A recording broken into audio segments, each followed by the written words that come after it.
አይዞሽ ገለቴ አይዞሽ ባክሽ ገለቴ ቀነኒ ኩማ የሮ ሰደደሜ ደደቤ ኦርጋን ትራክ ይረኩፈ ጀዴ ዲገቱ ፊ አርጌ ጅራ ቀነኒ ሳን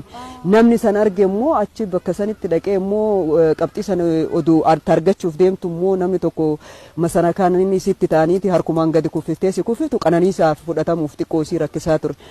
ጋፍ ሆቴላ በውለ አከሲን ኩፍፍነ ኡፌ ገዱናን ጀቻቱር kuma tokko dhibbashan yeroo baay'ee wal dhidhiibuu jira kuma tokko dhibbashan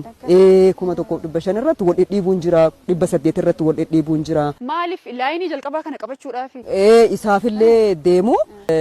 waan hundumaafu isheen amma oduun guyyaa sanan tokkoffaa baanamittiin sun lammaffama baati gaafa san haa ta'u malee garuu amma namni qananii san akkasaa jedhu malee namni kana hojjedhe san argee fi gaafa hoteelaa boolle akkasin kuffifne jedhee jira wanni inni jedhe sunin raawwate kanatti fudhachuu dadhabeetin isa bichaadhaa miti gaafa biyyatti deebi'ullee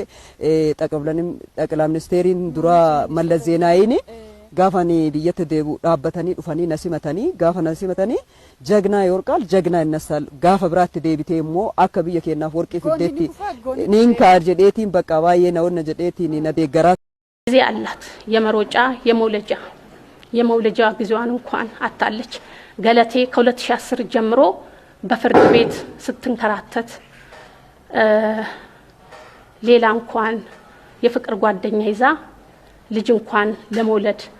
ያጣችበት ጊዜ ነው እኔ እንዳየሁትኝ በቅርበትም ስለማቅ ነበር ፕሮግራምም ነበራት ከ2010 በኋላ ልጅ የመውለድ ሐሳብ ነበራት እኔ የሚያሳዝነኝ ንብረት አይደለም የገለቴ ቢያንስ አንድ ፍሬ እንኳን ሳይኖራት ይሄ ሁሉ አመት ሀገሯን ወክላ ተወዳድራ ዛሬ ያለችበት ሁኔታ ለኔ በጣም አሞኛል